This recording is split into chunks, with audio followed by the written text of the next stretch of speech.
Joining me in the studio is Dr. Eytan Cohen, Yanarocak, Turkey expert at the Moshe Dayan Center in Tel Aviv, and Yaki Dayan, former Israeli consul in Los Angeles. Dr. Hay, before we take a step back to look at the bigger picture, give us an overview of what is currently happening in the northeastern part of Syria right now with the Turkish-backed forces and the Kurds. First of all, I would like to underline that since 2016, we are seeing a Turkish presence in the northeast part of Syria and also in the northwestern part of Syria in different cantons like Jarablus, like Tel El Abyad and Afrin. And besides that, nowadays, after the fall of Assad, the Turks are trying to maximize their interests in the region, and their most important objective is to thwart the PYD-YPG Kurdish militias into the depth of 30 kilometers.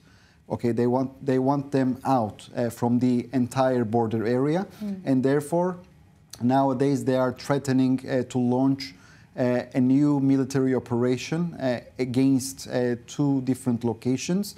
One would be, if I understand correctly, the city of Kobani, and the second one would be a town called Ain Issa, which is a very strategic place. And even the third one, the last but not the least, the Kamishlo town, which is located on the very northeast of Syria. The Turks would like to they want the Kurds to disengage from their weapons, right, to demilitarize them, and if it's possible, to merge them with the new Syrian army, and they want them to be dismantled. So this is their most important objective. And since they have the upper hand today, I assume that they would do everything possible to get rid of this important strategic threat. They see the PYD-YPG as a symbiotic continuation of the PKK inside Turkey. Yeah. Right. This is what's happening on the ground. I want to talk about the bigger picture, perhaps the longer game for Turkey. I mean, how big of an influence do you see Turkey becoming in Syria? I think they turned Syria into their new province. I see Mr. Julani as the new Ottoman governor of Mr. Erdogan. That's how I see the things, because at the end, the Turks are not looking at Syria as a new territory, as a satellite state, that it is a new territory for them, but instead they are very much persuaded that this is their own father's land. The Turks, I would like to remind you, conquered Syria in 1516. And they had to leave Syria in the aftermath of the First World War in 1918, which means 402 years of Turkish domination in Syria. So therefore, they cannot say that, okay, we are not related to this land. In their opinion, they are the true owners of this land. And I would like to quote Mr. Erdogan from last week.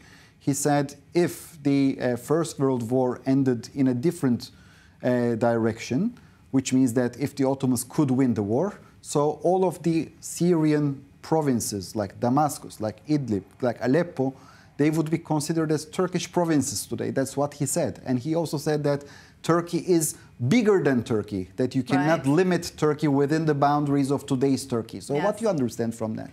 I understand that their penetration will get more serious day by day. We'll definitely get back to Turkey's ambitions, let's say, in the region.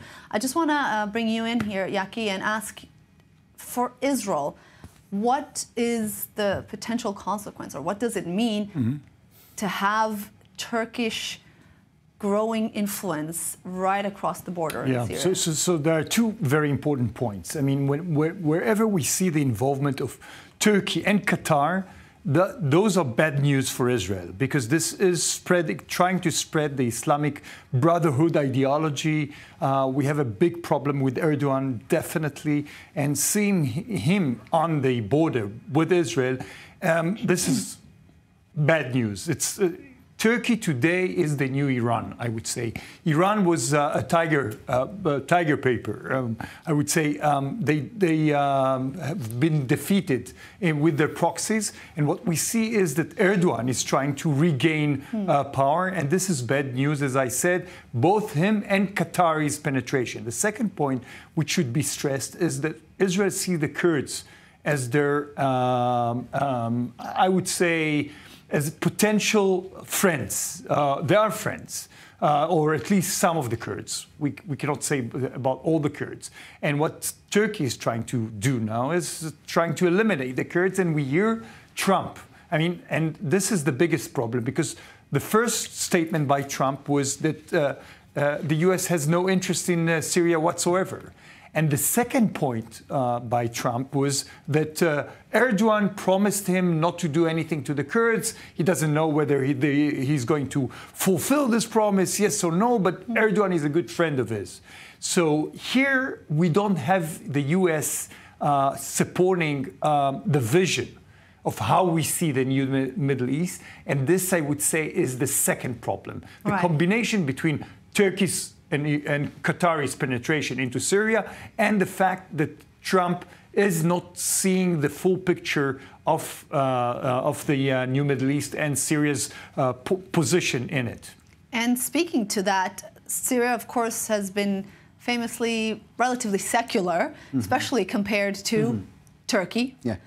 And how can this more conservative, more Islam-oriented, focused way of seeing the world that Turkey has, how can that influence the future government of Syria? Because it's not like the HTS are secular either. I mean, they're also Islamists and jihadists. And what is Syria going to look like? Okay, it's a hard question. I wish I could have a crystal ball here and I could foresee the future, but I can tell you that maybe the tie and the jacket of Mr. Giuliani that was brought from Turkey to persuade the Western world that he is not a jihadi anymore, but instead he is a new so-called statesman, right?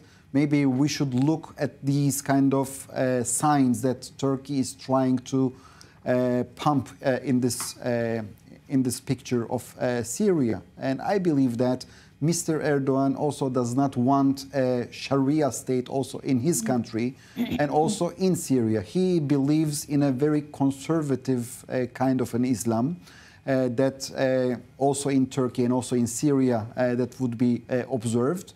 And instead of calling Turkey a real radical secular state, we can say that Turkey turned into a moderate secular state, if not like maybe in between France and the United States model. All right, and we will talk now about how Turkey is rapidly advancing its military capabilities.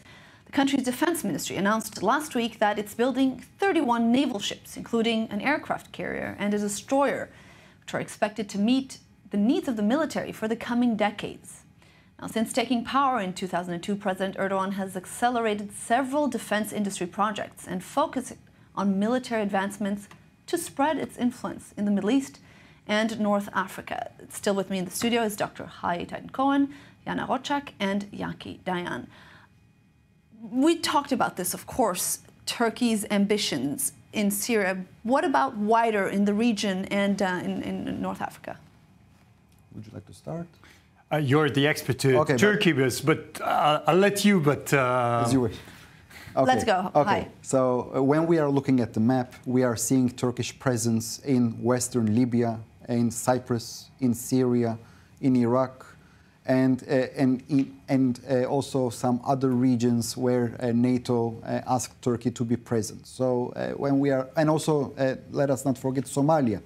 Right, the Horn of Africa. So when we are looking at this big picture, we understand that we have some great expectations here, great ambitions. The Turks are trying to expand their reach to extra territorial places like Libya, like Somalia.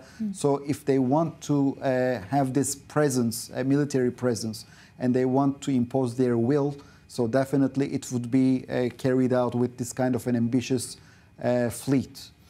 Because the fleet, the Navy, is providing you the existence, like continuous existence, and you can stay on a certain territory for a long time. When we are looking at the news pieces that are published today in Turkey, these new vessels will be able to reach the Indian Ocean without any kind of how should we say? To fuel. To fuel. Yeah. All right.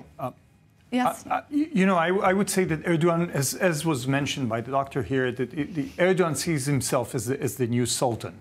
I mean, and he looks to the Ottoman Empire and as a model to duplicate that. And we see it's not just military ambitions; it's also economic ambitions that that Erdogan has. And Erdogan, again, at the end of the day, he's part of NATO. I mean, Turkey is part of NATO, and he still has the constraints of NATO. But at the same time, he's trying to spread the Islamic fundamentalism, the Islamic Brotherhood that he believes in. And for him, that's a way of living. And we heard the calls in Turkey that one of the stops that he has is not only Somalia and Libya, places like that, but Jerusalem. Obviously, that would never happen, but those are the... It's the Middle East, never say never. No, I can say never in Jerusalem, but we see that the amount of ambitions that Erdogan has. So this is a big problem. And as I mentioned before, I mean, Trump is entering, and Trump is a good friend of Erdogan. So I'm not sure that Trump would be able to limit the ambitions of Erdogan. And here, that would be a problem. It's not as an urgent problem as Iran, that Israel has to deal with the Iranians first. Apologies if I'm interrupting you, but I only would like to remind you that Donald Trump imposed on Turkey 5 different sanctions regime. He is the first ever US president that ever took such a step against Turkey. Okay. So we should also not forget that the Turks know who is Donald Trump, and you know. So hopefully, I mean, hopefully you're right, and because the music that I hear from Trump right now, both on Syria and on Erdogan as a good friend, are not very reassuring. So hopefully he will go there and will understand that Turkey has a negative influence on a new Middle East. Well, we'll certainly have to see what this next chapter of the new Middle East will bring.